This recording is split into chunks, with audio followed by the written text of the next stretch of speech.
That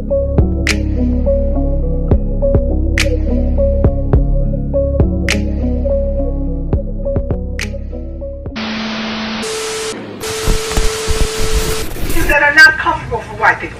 They're not comfortable for them to talk about the possibility that Africans were here before the Europeans. So what do you do with the heads in Mexico that you find at San Lorenzo, at Tres Zapotes? What do you do with those?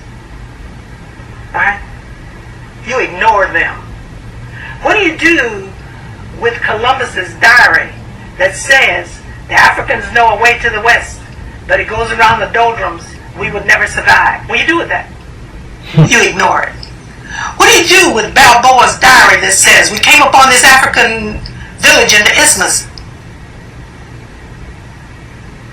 How did these Africans get here? What do you do with that? You ignore it.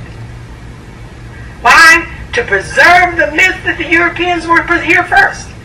What do you do with all of this written literature and history that says that Abubakar II of Mali sent 200 ships to the west? When one came back and said they were afraid that the others disappeared. And then to have Balboa find this village that looks just like Mali, where he was, what do you do with this information? You ignore it. You ignore it.